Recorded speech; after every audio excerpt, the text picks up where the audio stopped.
It's Mouth Experience Monday. This week, Dude blinds the guys with a 1792 foolproof barrel pick. So sit back, grab a pour, kick up your feet, and enjoy this episode of The Bourbon Hunters.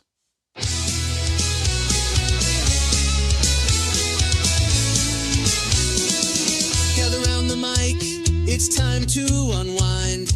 Drinking our bottles, all that we find. With tastings and tales, we're sharing our pours. Tune in each week, there will always be more. Tune in each week, there's lots to hear. Laughter and stories, we're all here to share. We're giving our ratings, they're always fair. Sit back, grab a pour, kick up your feet and enjoy. While you're listening, head over to our website at bourbonhunters.com where you can purchase Bourbon Hunters glassware and products, and sign up for our Patreon, which puts you on the list for single barrel announcements from our private barrel club. Tune in each week, sit back. Tune in each week, grab a pour. Tune in each week, kick up your feet and enjoy. Kick up your feet and enjoy. Welcome to another episode of The Bourbon Hunters. I'm Dude Poole, and I'm joined by JD and Tyler Schaefer. Tonight we've got another Mouth Experience Monday. So, if you don't know the format, I have blinded the other two guys with what is in the glass. They're going to go through, they're going to nose it, they're going to taste it, they're going to give me their ratings, then I'm going to start giving hints and let them know what it is that they're tasting. So, that being said, what are you guys getting on the nose? It's a really good nose right off the bat. I'm getting some nice sweet wood, some Swedish fish candy. I get like a cherry wood, like an apple wood. Mm-hmm. That's probably the Swedish fish I'm getting. That's a good call. Maybe like a cherry pie. There's a little like hardiness to it, like a pie crust in there. Yeah.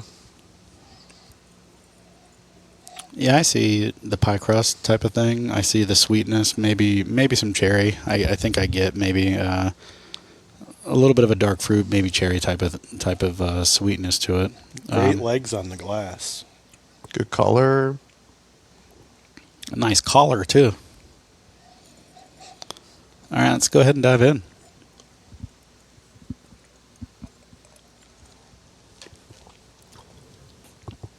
Ooh. What's that ooh for? That does all kinds of things on my tongue. Yeah, That's delicious. that's delicious. That's Wow, that's a lot going on.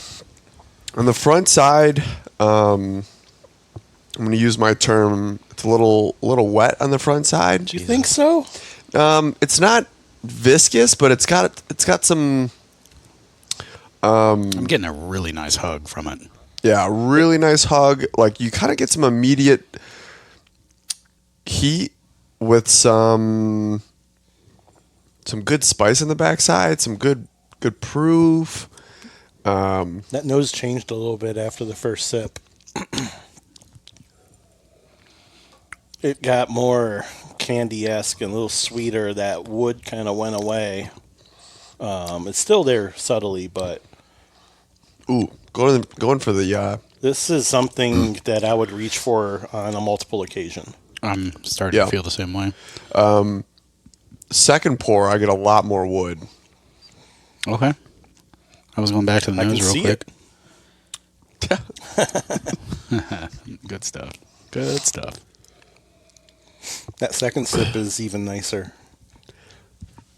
It's still not that viscous for me as far as the mouthfeel goes, but it is very coating. As far as what goes? Mouthfeel. The what? Mouthfeel. The what? The what? This is a mouth experience that we're doing. Right. But the mouthfeel is not that. Is what we have renamed mouthfeel. Is mouth experience. We don't call it mouthfeel Monday. It's mouth experience Monday. Well, mouth experience is encompassing in... Apparently this guy's never paid attention on any of the podcasts that we've done. No. Mouth experience is different than mouthfeel. Well, he's kind of like a guest, you know. He also says it's wet. So there's that. On the finish, like once it starts to kind of linger, you really get a nice butter toffee. Yes, there's a sweetness in the spicy finish.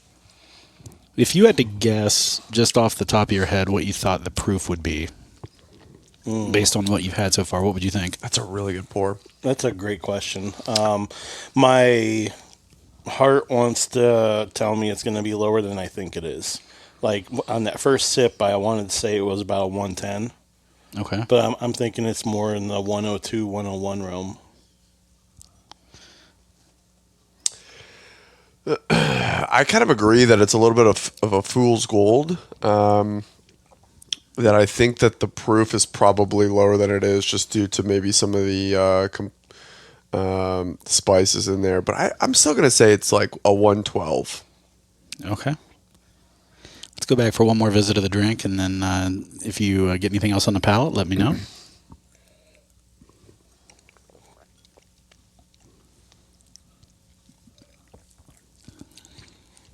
Yeah, this is really good.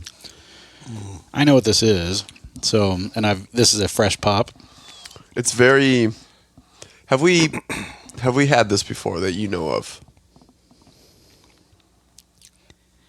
Never on a Mouth Experience Monday. Even on the fourth sip, it's not drowning out. It's not Yeah, like going. It's not going flat. Yeah, it flat. stays there. Still That's telling a a story. really nice pour. Yeah. Something that tells a story for sure. I feel like you're right. I feel like this is something I could keep going back to and visiting. All right. Let's what are you thinking? Like, you about to guess something, or what do you? Yeah, it just tastes so familiar. Okay.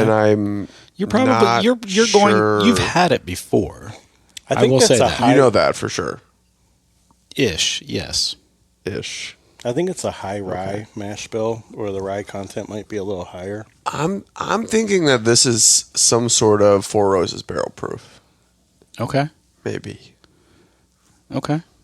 I mean, you're not like out of the ballpark anyway. I was kind of leaning towards a high-end Jim Beam product. You think it tastes like a Jim Beam? Just no peanut. Like, their high-end stuff doesn't have the peanut. It's to me, it's got a very Hardin's Creek vibe to it. Does not taste like a Wild Turkey. Does not really taste like an Old Forester. All right. Let's do a rating, then I'll start giving some hints. I'm going to say 4.3. It's really nice for me. Okay. That's a good score. That's a really good score. I'm in the same ballpark. I think I'm about 4.2, 4.3. I'm going to give it a 4. I don't give very many 4s. So that's a Only But on, it tells me something. only on the golf course, right? It tells me. I give a lot of 4s, but that's spelled differently. Yeah. If you say it right, it's spelled differently. All right. So first hint is this is a high rye recipe. The actual mash bill is not known. I mean, So is it a Buffalo Trace? it is not Buffalo Trace, but it is approximated to be 75% corn, 15 to 18% rye, and around 8 to 10% malted barley.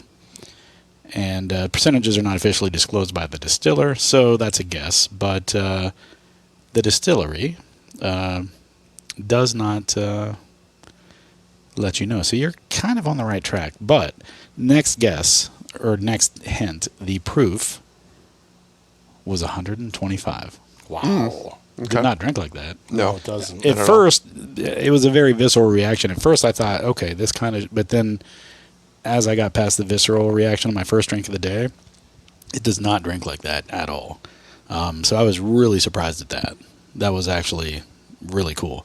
And with that high of a proof, I'm getting a ton of flavor. Yeah. There's so much going on. Yeah. A ton of flavor. Any guesses so far as to what this might be?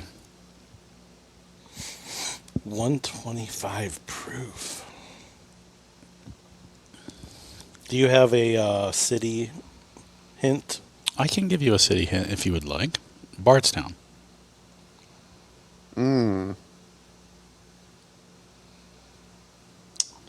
Nothing in Lux Row is that high. Is this a... No, that's way off. What were you going to say?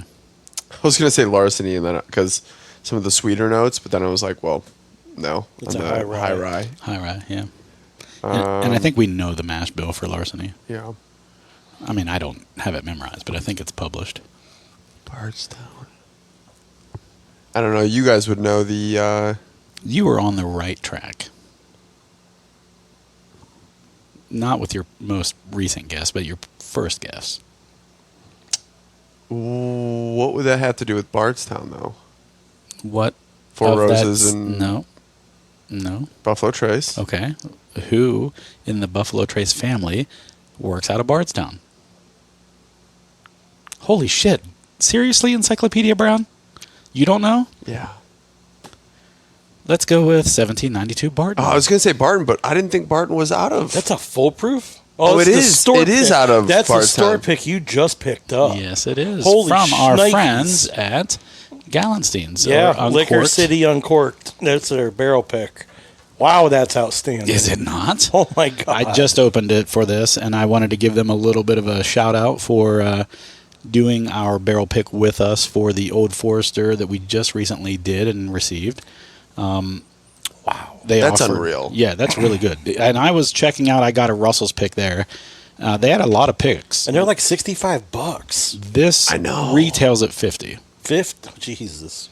125 proof at That 50 drinks fucking like a dollars. 110 at $55. So backstory on this: we were checking out with all of our Old Forester barrel, and I saw a couple of picks there. They had a Russell's pick, which I was like, "Oh, I'm going to pick up a Russell's pick." And I was like, "Anything besides the Russell's pick that you recommend?" He goes, "That 1792 is phenomenal." Yeah, it is. He's like, I'm not normally a huge fan of 1792, but he's like, when we went and did this barrel pick, he's like, oh my gosh.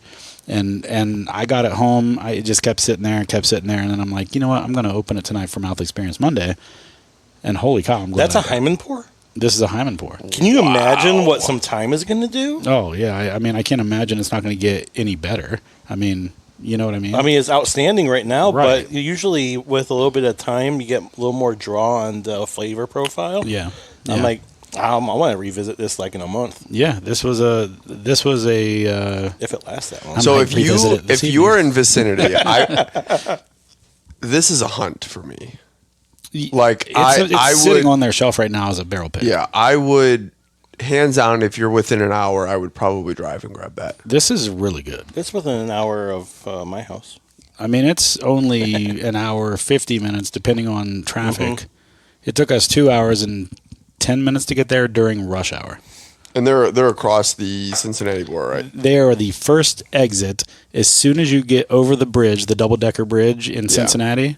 As soon as you get over that double-decker bridge, you have to be in the far right lane. It's the very first exit, and it exits right to their parking lot. Wow. Yeah.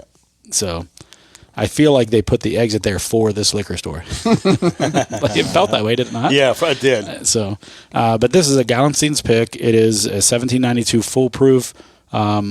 I don't remember what I paid there, but the Ohio retail for it is $50. So I would pay $100 for this. Gallenstein picks You live would- up to the hype. You would think that that's $100 pour. I would think so. Yeah, like not $100 pour, absolutely. Yeah, but a yeah. $100 bottle. Yeah, Yes. I would agree. Yeah. 100%. So this one passes with flying colors, I think, by all of us. So if you're in the neighborhood, the Covington area, the Cincinnati area, this is a very highly recommended pickup. Again, I wish I would have paid attention to what I paid for this, but Well, you paid $126 for the two. and the Russells is probably $70, $80. $80, So yeah. that's Yeah, it that's checks out. probably $50. Yeah, it was probably $50. So I'm glad you were paying attention. That's unreal. I was just money's no object, dude at that moment. I mean, just tasting that now, I think that's going to be better than that Russell's pick. I haven't opened the Russell's pick yet. I just my hunch. Well, money's no 'Cause that's- object when you don't have to overpay. That's fantastic. I think it's going to be better than that Russell's pick. It may be. I mean, it's good. I'll tell you that. All right, guys. Thanks for joining in for another Mouth Experience Monday. Catch us next week when we do who knows what. All right. Well, that wraps up this episode. Thank you for joining in on yet another hunt for great bourbon. Please give us a 5-star review anywhere you are listening. But if you don't, leave us some constructive criticism in the review so that we can better improve our show. But until then, sit back, grab a pour, kick up your feet, and enjoy some bourbon. Tune in each week. Sit back. Tune in each week. Grab a pour. Tune in each week. Kick up your feet and enjoy. Kick up your feet and enjoy. The Bourbon Hunters podcast has been craft distilled, produced, recorded, and edited by Dude Pool. For any feedback, questions, or episode ideas, please reach out to info@bourbonhunters.com.